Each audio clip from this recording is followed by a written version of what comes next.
I should probably turn the microphone on. All right. So, welcome to the second episode of Writing Stuff Down. Um, my live, production of me talking about writing and things related to writing. I'm Manny J Media Production. Let me make sure my camera's nice there. Oh, my little alien's not here to represent Manny, but you can pretend he's here in spirit. Manny is out there. Today on the second episode, we almost had a guest, but the guest was unable to make it. No big deal. I can talk for hours and hours and hours. And tonight, what we were going to talk about is the journey of becoming a published writer. Uh-oh, I'm getting a text message, and it's probably from somebody, in relation to the company. Yep, it's in the group chat for Manny and Leanne. All right, I'll look at that later. Let's talk about getting published. When I was in prison, one of the things that really profoundly affected me as a writer before I got published as a poet is I read this book by Stephen King. The book by Stephen King is called On Writing. If you are a writer of any kind at any level, get this book on writing, read it, and allow Stephen King to kind of give you an idea of his journey as a writer. But there's one particular scene that was super important for me, and there's a scene in the book where he has been submitting all of his horror stories, right? Which isn't really something that I write. He's been submitting the horror stories to these magazines, science fiction magazines, because back in the 60s and the 70s, there were these pulp magazines that published short stories all over the country. And most of those things have moved online now, and there's not as many print magazines. But if you can imagine, the internet wasn't what it is today. It was mostly military, and then for like higher universities that were using it, research places, and the internet wasn't like it looked like today. Before Al Gore got a hold of it. That's a Al Gore joke for everybody out there. But anyways, um, what happened was he was submitting to all these magazines, and what happens when you submit to magazines, and I know this from submitting poetry, is most of them have this really cool policy of sending something back to the writer, right? Now a lot of this has moved online, so you get like an email, and it's usually a stock email, and it'll say something along the lines of "Thank you for your submission.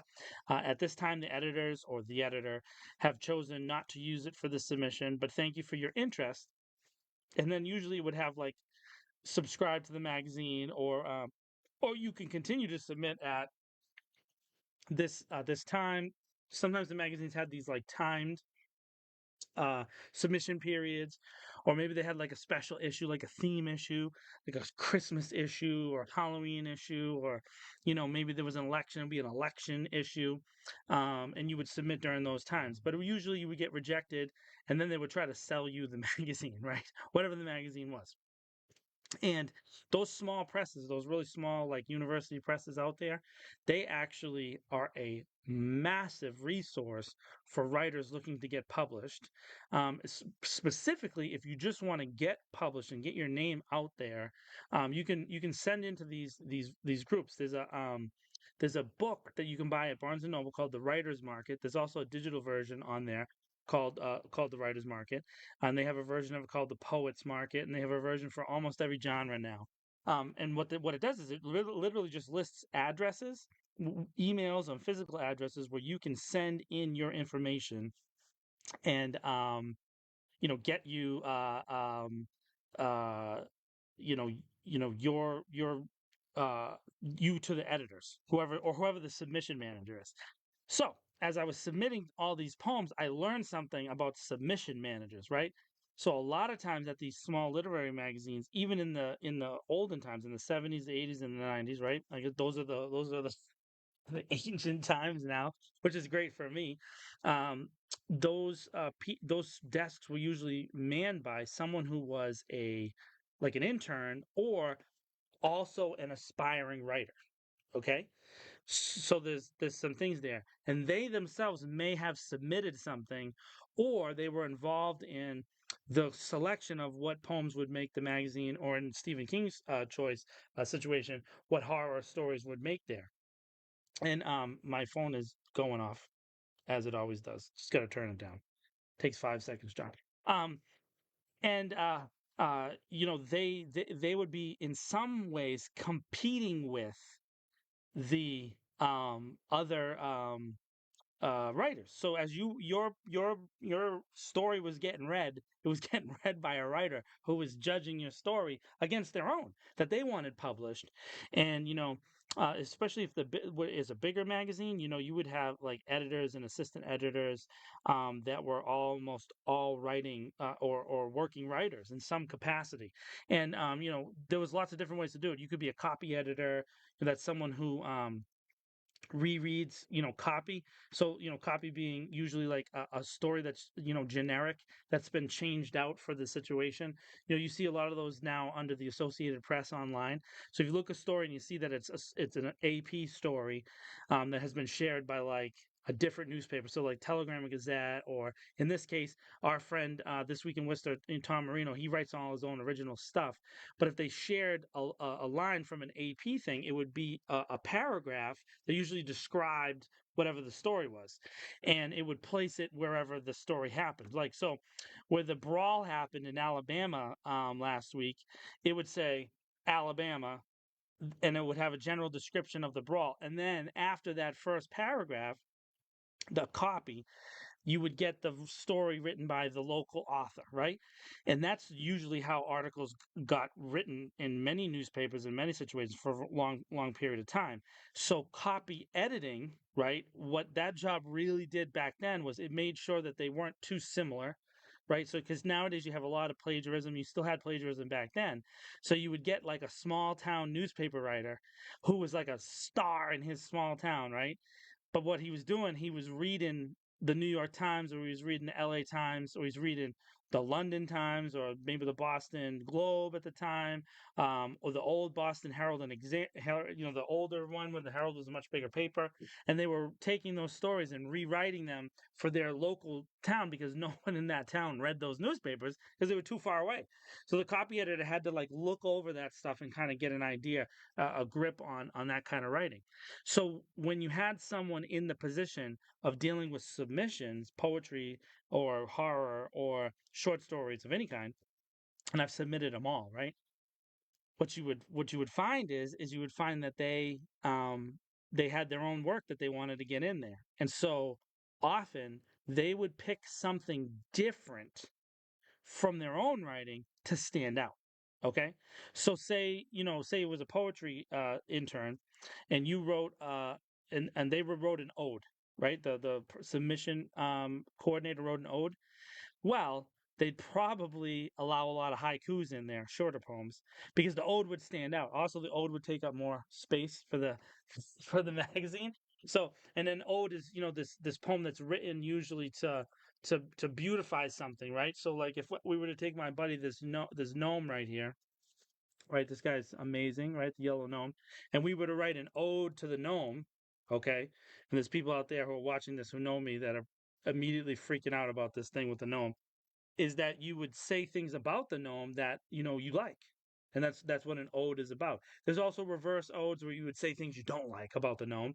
There's people who don't like gnomes, but odes are usually how great you are, ode. Your yellow legs and your plaid yellow hat make me think of greatness, or something like that. Would be an ode.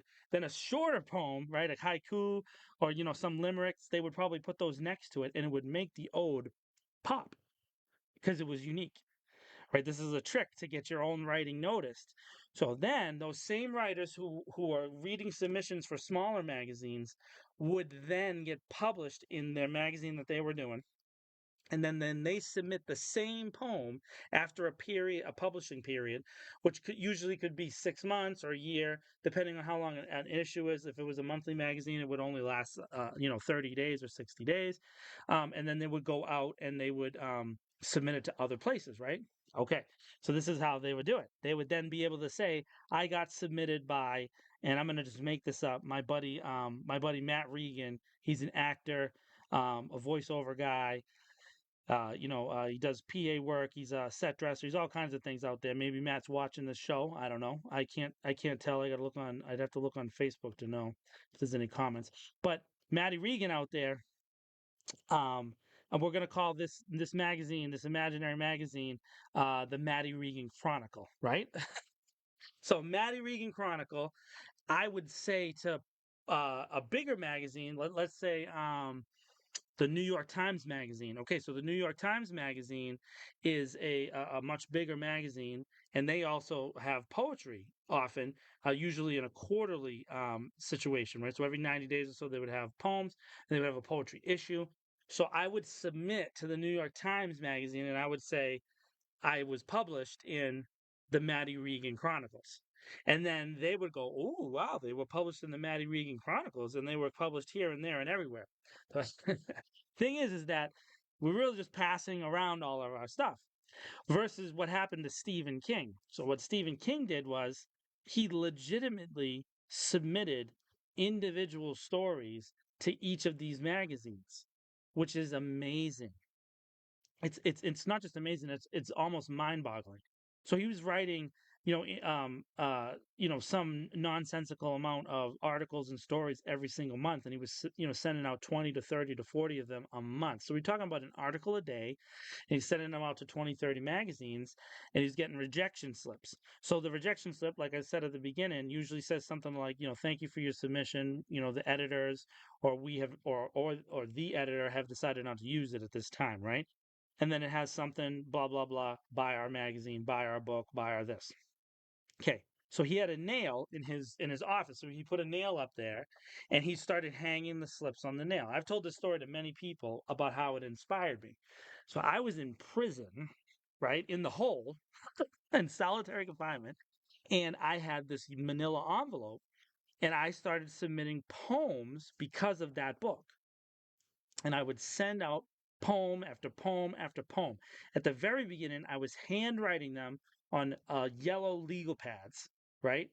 And then when you're in the hole, you get access to the typewriter once a month, right? And they would bring you up to the little law library, shackled and cuffed. They bring you up there, and you would be able to type, some things. So I would bring the typewriter up there, and I would probably get somewhere between 10 and 20 pages typed in my like 30-minute session, and I would usually have to type the same poem repeatedly, right? Because you usually have to submit more than one, and I would be sneaky, and I'd be submitting the same poem to multiple magazines. Okay, so I did that for a long, long time, and I got a lot of rejections. I still have them. I have a Manila envelope in my room. It's about this big, and it's just full of rejection slips. In fact, you know what I'll do this week on writing stuff down? I will post pictures of some of the rejection slips that I had. Okay, okay, this story is long, but I'm gonna weave this thing down because I'm gonna try not to stay on for longer than 25 minutes. Okay, so I had this package of rejection slippers, and I had this one um, editor at a poetry review, Hiram Poetry Review in Ohio, which is from Hiram College. Hiram's a small liberal arts college in Ohio, in Hiram, Ohio. Okay, it wasn't always a liberal arts college. It actually was founded by a Christian. Long story. Well, we could talk about that later. We don't need to do that right now. But anyways, it's a liberal arts institution that is very, I would say, secular and kind of mainstream. But they have an amazing English department, spectacular home run of an English department. A lot of authors have come out of there. They have an amazing staff. Go check out Hiram College. I don't care what side of the political spectrum you're coming out of. That school produces good students and great writers. And you can tag. If anybody's here is watching, tag Hiram College in the comments for writing stuff down, and tell them that I gave them a good review. But their poetry editor, Willard Greenwood, he uh, gave me concrete advice as a writer. He would send me detailed notes about poems, and he would tell me why they were good and why they were bad, why he wasn't going to give them to me. He wrote letters to me, like whole letters. And when you're in prison and you get a letter, it's a big deal. It's a huge deal. When you're in the hole in solitary confinement and you get a letter, it's an even more amazing deal because there's like three letters for like 80 dudes. And so, they come down and they call your name. I'm like, yeah, you know.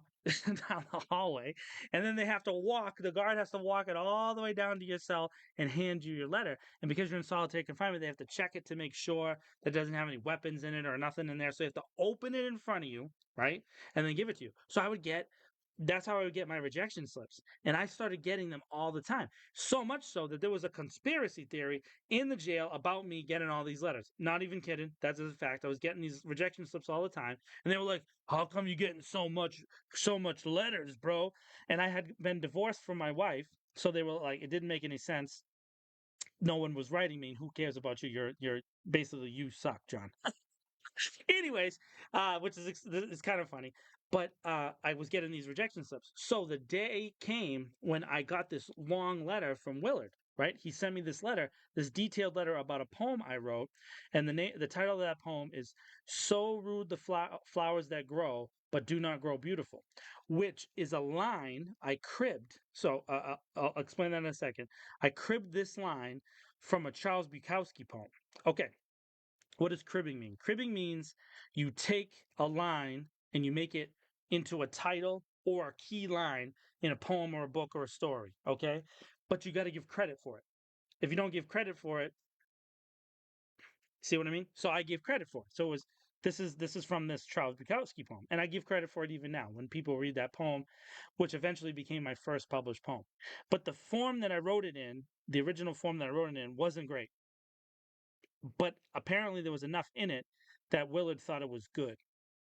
So he gave me advice on rewriting. So writers out there, if there's anybody watching, I don't know if there's anybody watching because I can't see any numbers from here. I'm on OBS and I can't see the Facebook numbers. I guess I could look over there, right? Oh, apparently there's 3 people watching. Hi, 3 people. Um, and I found that rewriting became the most essential tool in my tool bag ever, right? So anybody that's there, have you ever gone to write a text or an email to somebody that you were pissed off at and you wrote it down in your phone or you wrote it down online and then you were like, I should rewrite that? Well, let me tell you, that's a good idea. You should rewrite that. You should go to that whatever that is and you should rewrite it. And the reason you should rewrite it is because when you read your own stuff, you become a better writer. When you read your own stuff, you become a better writer because you will be the most critical reader your writing will ever get because we are all self-critical creatures. Fact, not opinion, right? Some people are delusional. I can't account for all people, but I can tell you that even the delusional are critical of their delusions. And in this particular case, I reread the poem and I liked part of it and I didn't like the rest. So I rewrote it in a new structure. And the new structure was a structure that I took from the Polish poet Czeslaw Milosz. So if you know who he is, go read some of his poetries that were translated into English. And what they did is they took the Polish, which is a very difficult language to translate, and he gave shape to it in English. And he had a specific guy who translated it for him, right?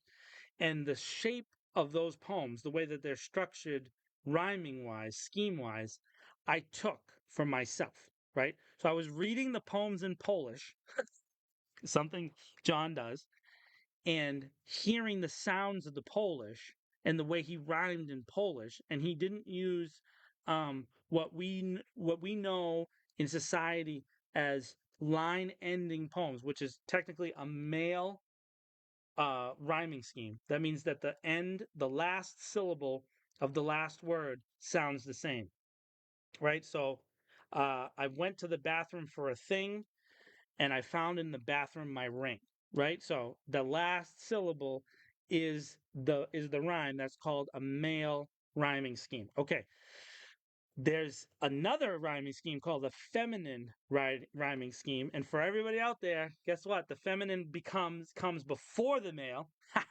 That's gonna, I know people are gonna love that, right? They're gonna love that, right? So that means that the syllable before the last syllable is what rhymes, okay?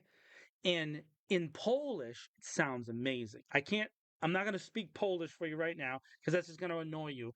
But go read Czeslaw Milosz's poems, read the English translation, and you will see that the English translator tried to maintain that rhyming scheme. So, the best way to think about this is, I'm going to say something. I'm going to give you a line right now. It's like,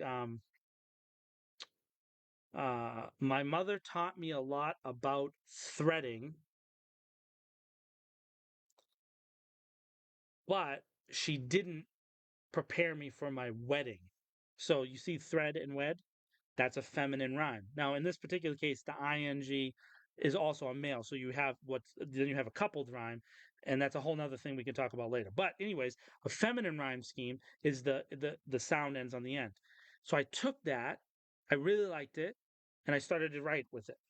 And when I rewrote that poem, I submitted it to Willard at Hiram Poetry Review, and he wrote me back and he published my poem.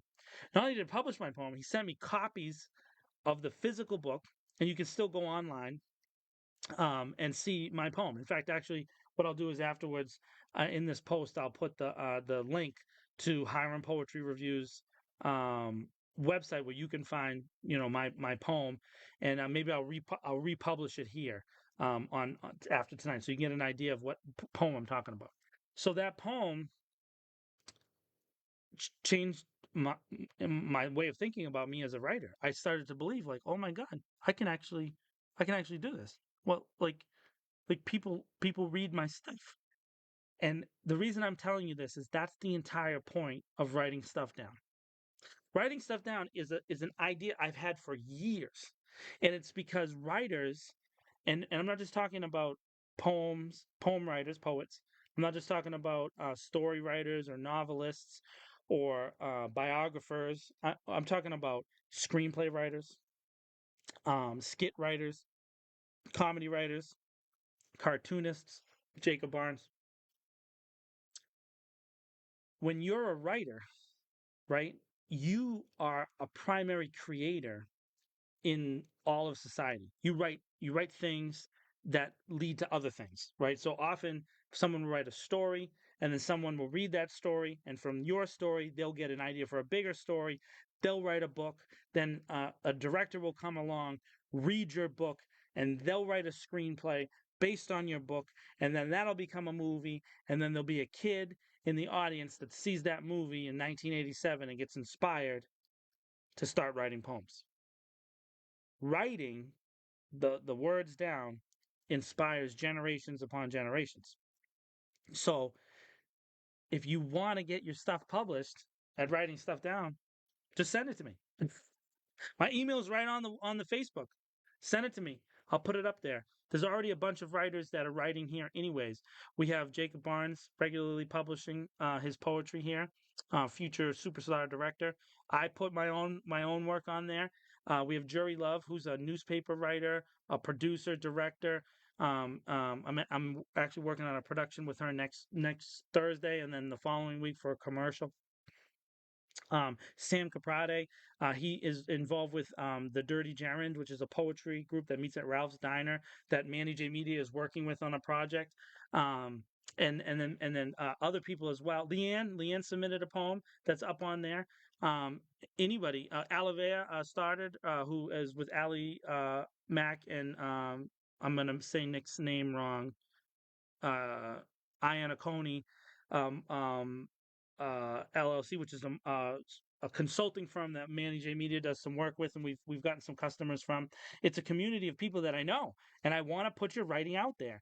And in fact, I'm going to start doing book reviews on this little episode. So it's been almost a half an hour.